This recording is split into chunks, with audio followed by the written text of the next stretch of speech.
Hey everyone, thank you so much for joining me for my second episode of Undeniably Nikki. Yep, it's my second episode, and I don't want to brag, but my second episode happens to be on the first day of Black History Month. Like, y'all don't know how much that means to me. Like, it means so much to me, and I'm gonna tell you why. Because growing up, I have always loved Black History Month. Like, I love it so much. I love Black history. I love Black facts. I love just learning about us, my culture, my culture, just us as a people. I think we are just awesome and we rock. So I love learning as much about us as possible.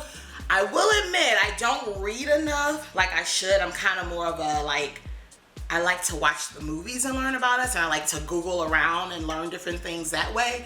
But like, one of my goals this year is to try to start reading more like autobiographies and things like that, just so that I can just learn authentically more about us and us as a people and great leaders who have led us and things like that. So anyway, I digress. I just love Black History Month. So the fact that my second episode is on the first day of that, pretty darn amazing.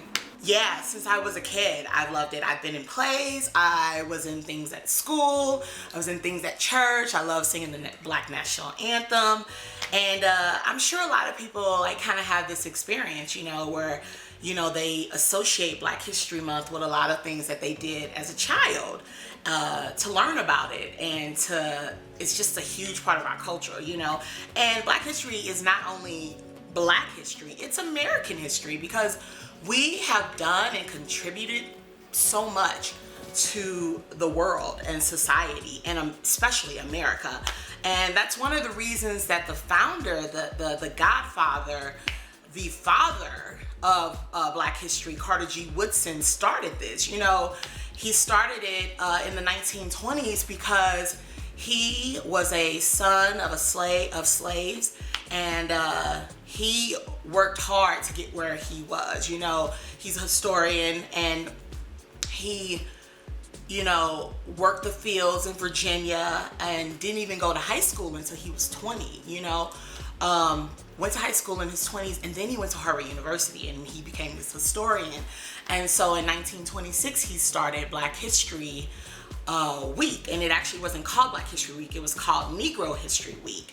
And his whole entire motivation of it was to basically celebrate Black excellence before there was Black excellence, the hashtag or the saying that we all say today. He wanted people to know that us Black Americans had contributed and are contributing to society. So we weren't being celebrated in the regular history books. Our stories weren't being told of the things that we've done, So he wanted to make sure that there was a week designated in February to doing that, to getting it out there, telling as much history as possible of what we were doing. And he chose the month of February because it is the month that Frederick Douglass and Abe Lincoln's birthdays are in, and he wanted to pay homage to them by doing it in February. But then Carter G. Woodson, he called it Negro History Week. He had his brothers, the Sigmas, shout out to the Sigmas, Divine Nine in the house. He had his brothers, helping along with his goals of what he was doing.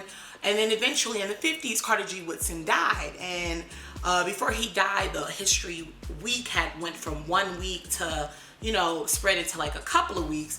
And then it wasn't until the 1980s that it was acknowledged as Black History Month. So, yeah, that is just a little history on Black History Month. And I don't know. I hope you can see that my passion for it, but I really love Black History Month. And I just love, just really celebrating us and everything. And actually, honestly, a little fun fact about me for people who don't know. People I went to high school know this, but I went to a predominantly white high school, and we didn't have Black history. So me and a group of students, we all got together and we were like, hey, we want Black history. This is crazy. And so we got two of our black teachers. We only had two black teachers in the entire school. We got them, called a meeting, and we were like, we want a Black History Month program. We want to celebrate Black history. And so we got together this proposal. We went to the principal's office. They helped us draft it and get it all together.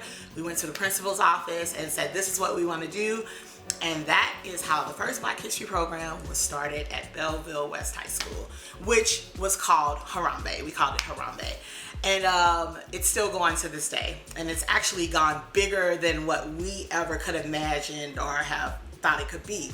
You know, it's actually like this entire little group now, and they have practices and they do dances, because we did dances and things like that, and we all sang the Black National Anthem when we did our first Black History Month program and stuff. We had an entire week dedicated to it, and we had like what do we have? We had like a soul food day where we all like wore like kente cloths, and we were cooking soul food, and we were like selling it so students can try different things. I had never seen so many kids who had never had greens in their lives. But yeah, we did that, and it's still going to this day. So that's something I'm very proud of that I did in high school. Took some initiative and it paid off. And Carter G. Woodson took some initiative and it paid off. You know, like, he should be an example of how, like, don't ever give up on doing what you want to do or going after what you think you deserve or what you want, because he did not go to high school until his 20s, and he still was able to go to Harvard and get his degree and become just this amazing man that he was. May he rest in peace. So yeah, love Black History Month, love Black excellence and celebrating us. And speaking of Black excellence, I actually got to tell you guys about these two guys who graduated from an HBCU in Baltimore. I think they said Baltimore. Hold on, let me look at my notes. Yeah. So these two guys, listen to this story, it's so cool. These two guys, they went to an HBCU in Baltimore and they graduated, right? And 5 years after they graduated, they've been working for these companies, basically doing social media, building up these companies for about 5 years. And then Jabray Jennings and Jawan Nicholson, they decided, you know what, we're making all this money for these companies, doing social media for them. There's these small businesses that are struggling. They don't really know what to do. Let's help them.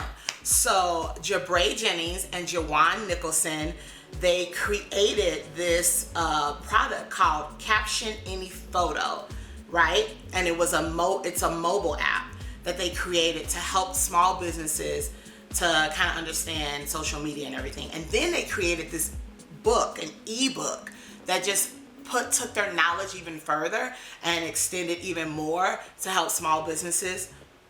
And it has reached 200,000 downloads since they created it. And it's just basically their way of just giving back. You know, they have the knowledge, they understand what to do, and there's so many people, they know that so many people don't, so they want to give back. And you know, that's really what it's about. You know, it's awesome that, you know, they came up with this concept and they had this great idea, but then they're also trying to give back and pay it forward and do what's right and help their fellow man, because there are just so many, you know, smaller companies that don't really understand how it all works.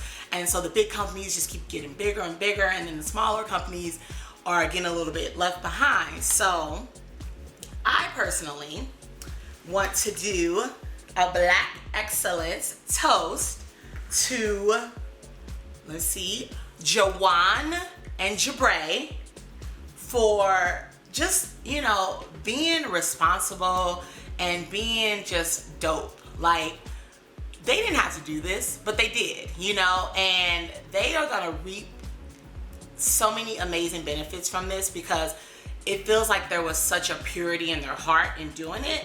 And so I know they're gonna get it back even better. So again, to Jawan Nicholson and Jabray Jennings, I salute you, and you, my friends, are the epitome of Black excellence.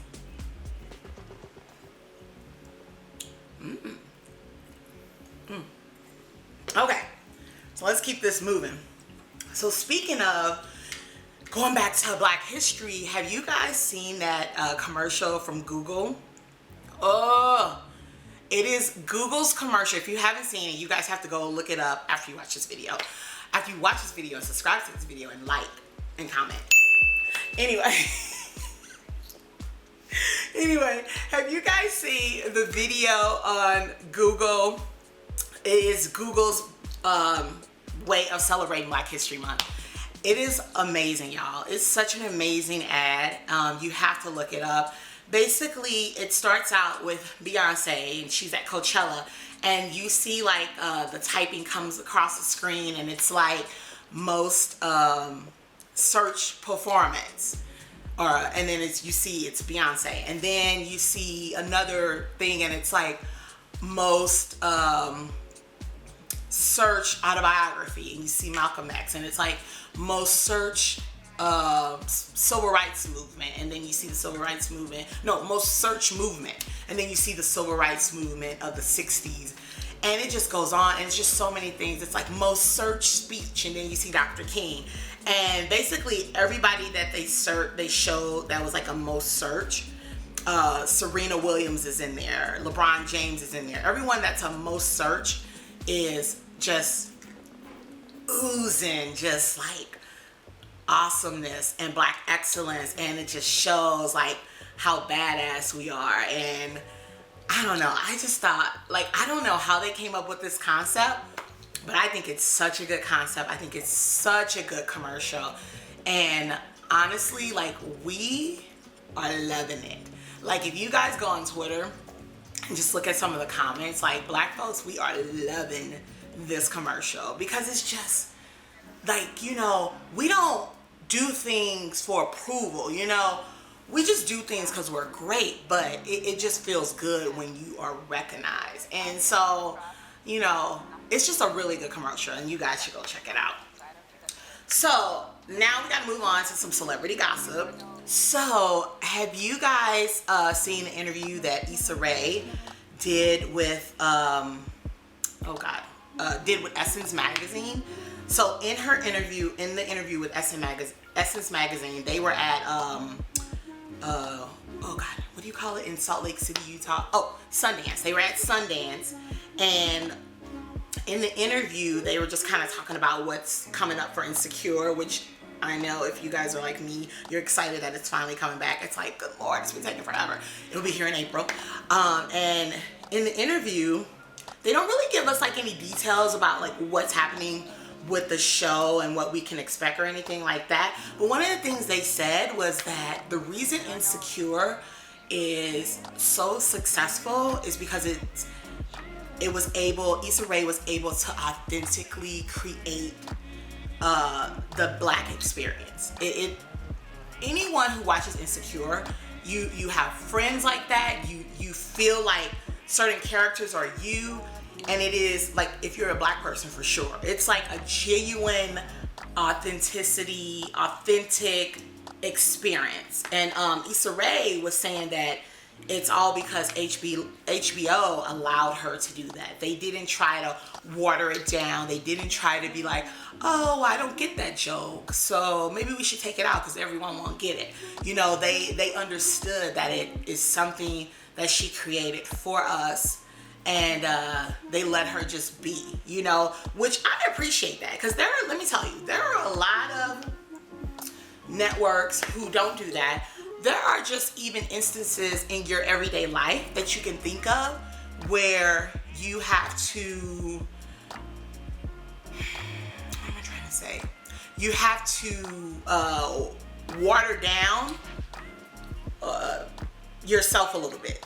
Not a lot, like you could still be yourself, but you have to reel things in a little bit. So for example, if you have to send a work email about something that is very annoying, I know as a Black person, Black woman especially, who, you know, they always like to see us as some people, not everyone, because I have a lot of friends who are not Black that are best friends and everything.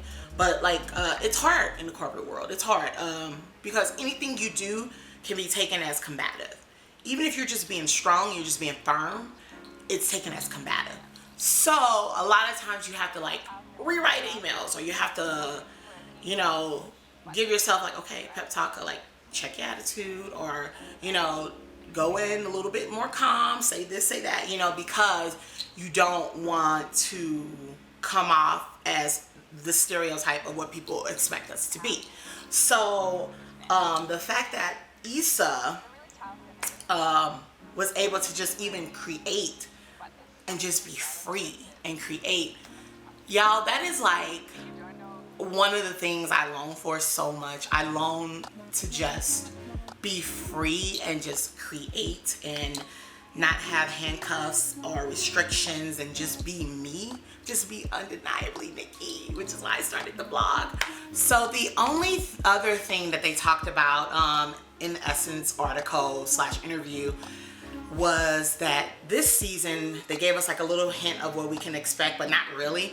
They said that they are going to be examining everybody's relationships, as in, is this a seasoned relationship or is this a reasoned relationship? So I wonder who they're gonna examine. Is it gonna be like Molly and Issa, or is it gonna be Issa and Lawrence? Either way, I'm excited about it, and I could go into this whole season or reason relationship thing, but you know, we don't really have time. We got other topics to get to, but we will discuss that one day. I got some good news to share with you guys. Well, you probably already know it, so I'm gonna need to not say it like I'm breaking news, because I'm really not.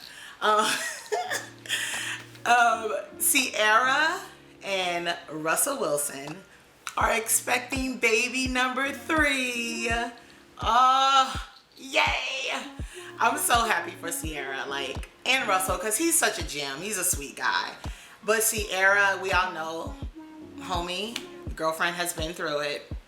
And I'm just happy to see her thriving in this relationship from what it looks like on the outside. Like, I don't know what happens behind closed doors, but from the outside looking in, she just looks so happy. And I'm happy she's going to have another little baby, her and Russell.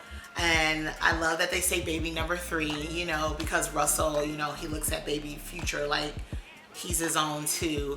And the way they announced it to all of us, even though I tried to act like I was giving y'all the scoop, the way they announced it to us was on Instagram, and it was the cutest picture of Ciara, and she's like on this, it looks like an island of stones or something. They're on some exotic island somewhere. And she's doing like this strong woman pose, and she's got her big little belly bump. It's the cutest little belly bump. And she just wrote number 3. And so immediately we knew that she's having baby number 3. So I just want to say congratulations, Ciara. Congratulations, Russell. I'm so happy for you guys. Ciara, what's the prayer, girl?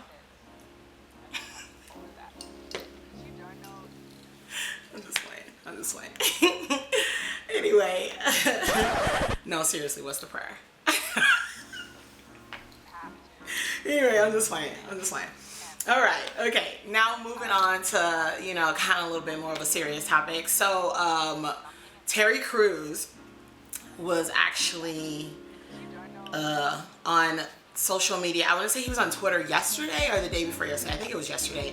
And I don't know if you guys remember, but when Gabrielle Union got fired from AGT, America's Got Talent, she came out and talked about, well, not fired, her contract wasn't renewed. She came out and talked about like a lot of things that have been happening behind scenes, a lot of things that are racist. For example, them telling her that her hairstyles are too black, or Jay Leno being on an episode as a guest judge and making a joke off camera that was very racist to Asian Americans about, I think it was like about eating dogs and stuff. And so Gabrielle spoke up about that, and she apparently has spoken up about a lot of different racist or racial things that have happened, and she was labeled as difficult, and her contract wasn't renewed. So when that happened, she came out and was like, listen, this is what's going on, and I think she has a lawsuit. I'm suing, this is ridiculous that I'm getting fired or my contract isn't being re-signed. and you guys got a lot of issues that you need to fix. So when that happened, Terry Crews, who is the host of AGT, did not, this is what he said. So he was asked about it and whether he had saw any or experienced any racism, and this is what he said. He said, first of all, I can't speak for sexism because I'm not a woman, but I can speak on behalf of any racism comments. That was never my experience on America's Got Talent. In fact, it was the most diverse place I have ever been in my 20 years of entertainment. The top 10 acts were Asian, women, older, younger, black, white. It was everything in the gauntlet. So he said that, and when he said that, Gabrielle Union kind of called him out and was like, way to have my back, way to, stick up for me, or, just don't say nothing, And he, when that happened, he shot back at her calling him out and kind of said something like, you may bring eggs. No, you may give me eggs. No, you may be a chicken and give me eggs, and I may be a pig but I don't have to give you pork, or something like that. And it was just basically saying, I don't really have to stand up for you. And it was very hurtful to it was hurtful to Gabrielle, and it was hurtful to a lot of black women. And the reason is, you guys, brothers, it is not hard to stand up for a black woman. Like, it is not hard to just have her back. And I've experienced this myself in the workplace, where I ride hard. I ride hard for anyone that I ride hard with. Black, white, it don't matter. But for my brothers, I really ride hard for y'all. And I've had an experience where I've had this brother's back numerous times, or just brothers in general, and I was in a situation where I needed them to have my back, and they did not have my back. So it was hurtful. It was very hurtful.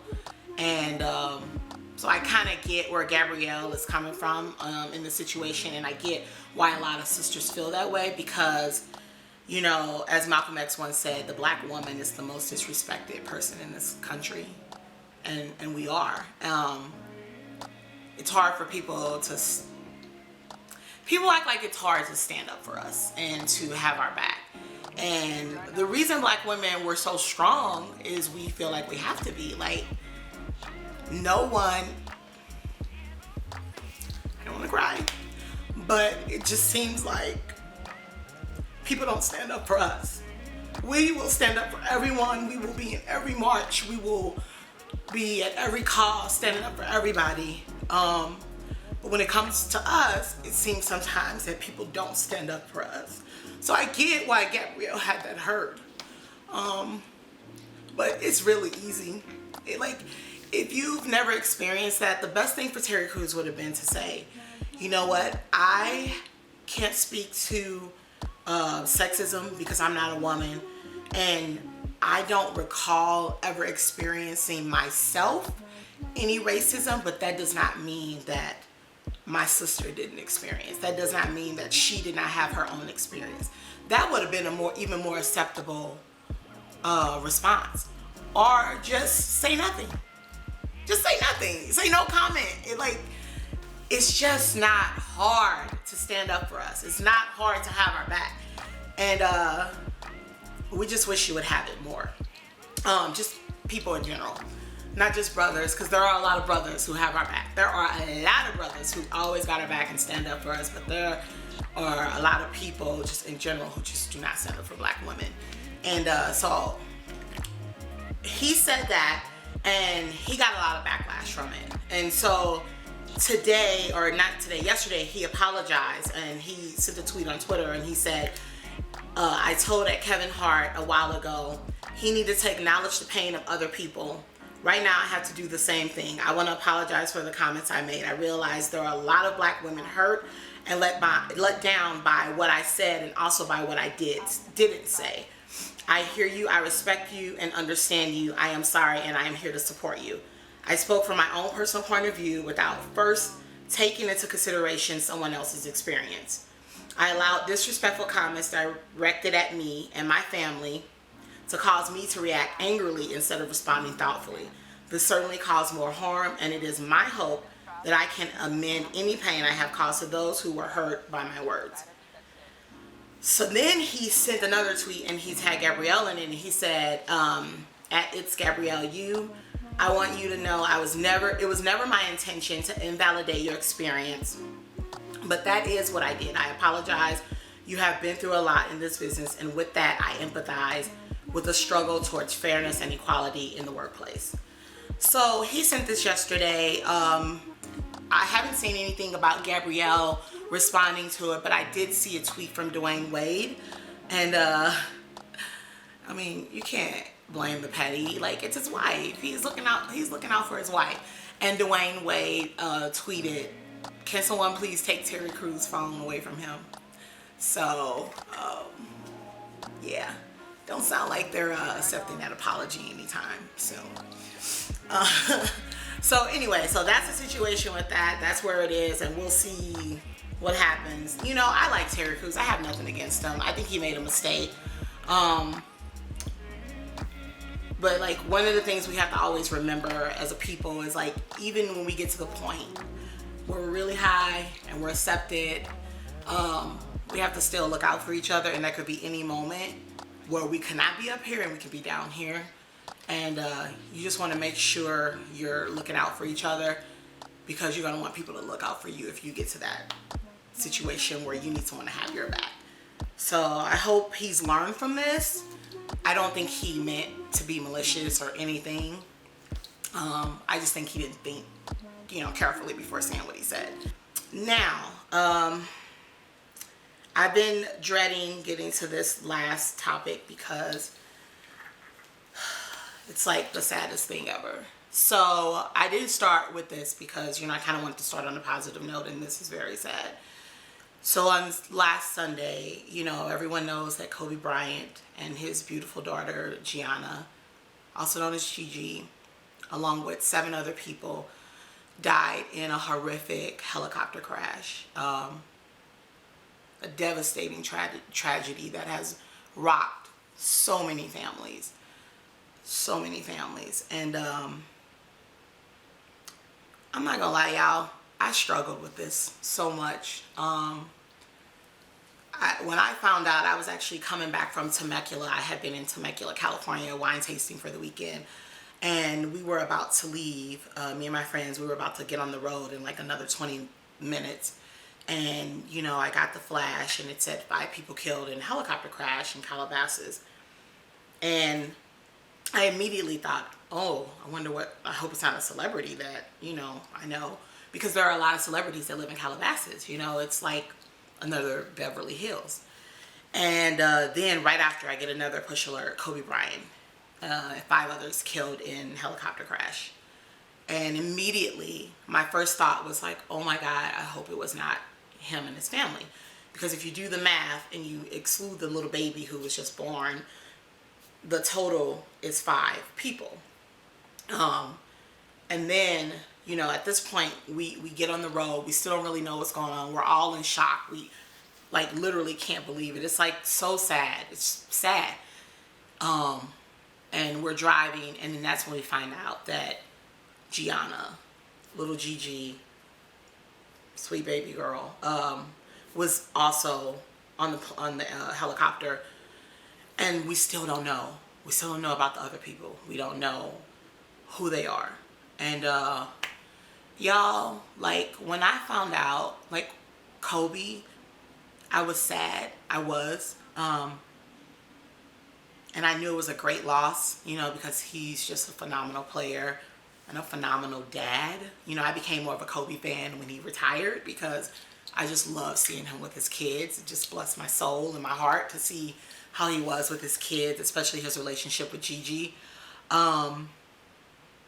But when I found out that child was on that on that helicopter, it just broke my heart. Like, I could not stop crying. Like,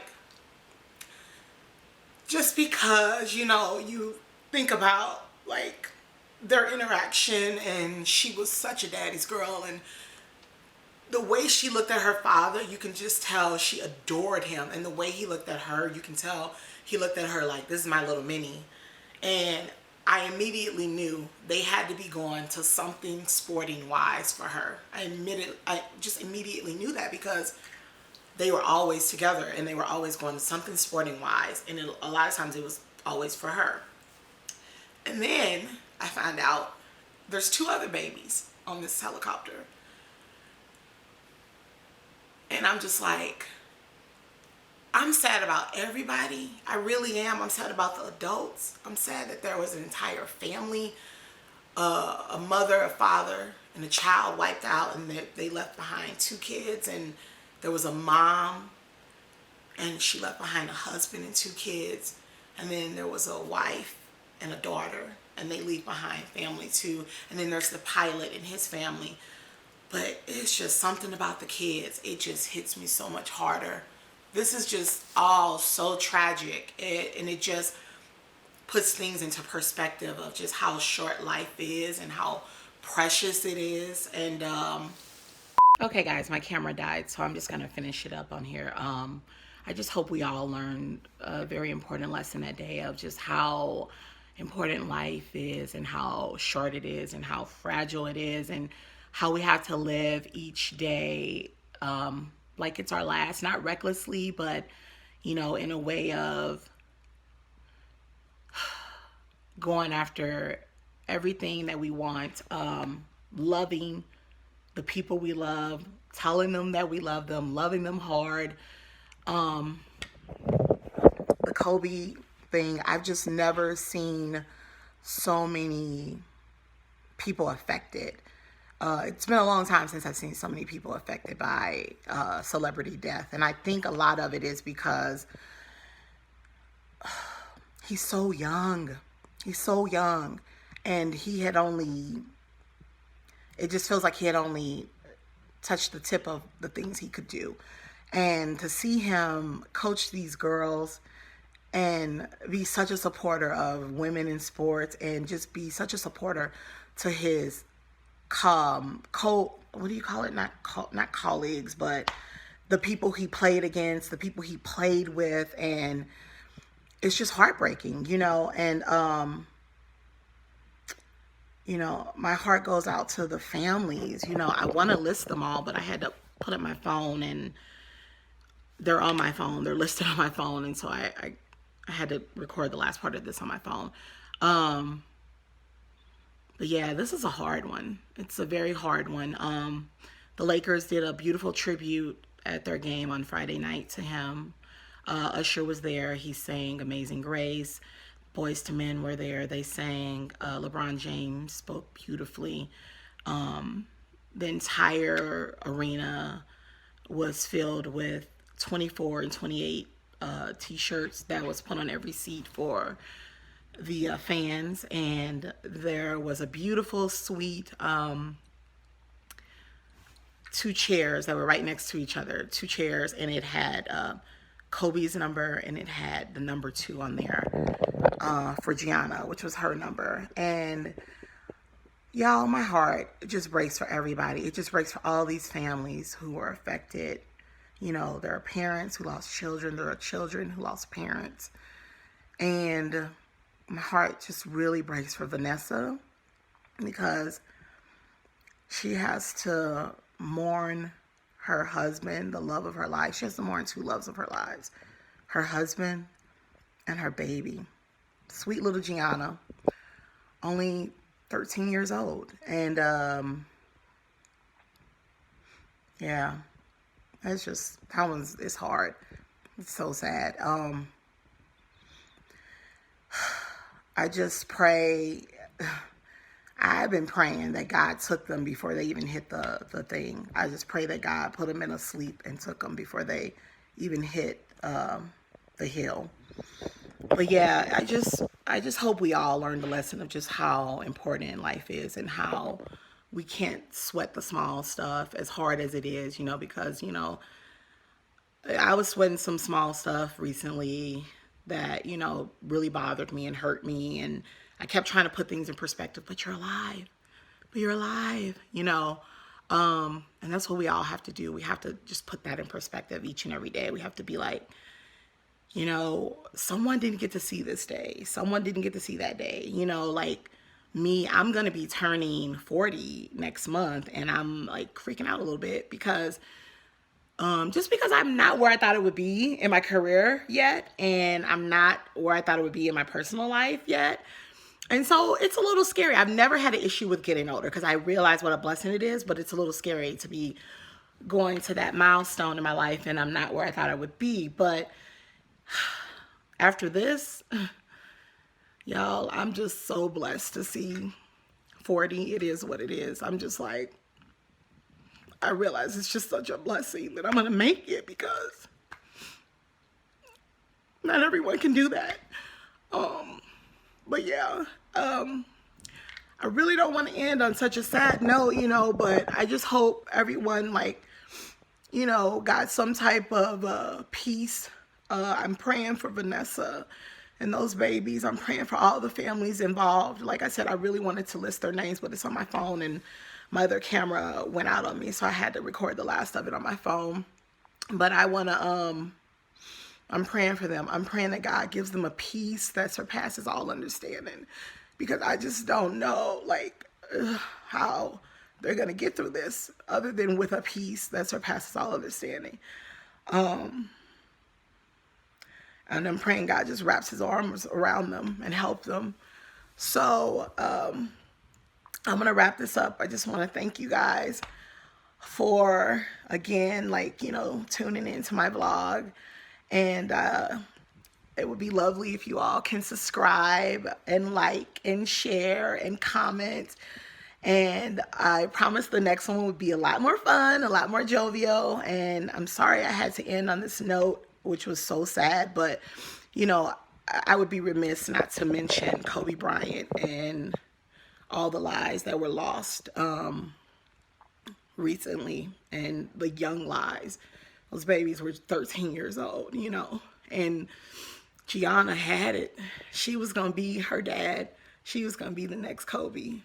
It's just heartbreaking. Y'all just lift Vanessa up in your prayers. Lift all the families up in your prayers, Call them by their names when you pray for them. Yeah, it's rough. But thank you guys for tuning in, and I will talk to you next time, and we'll have more fun, I promise.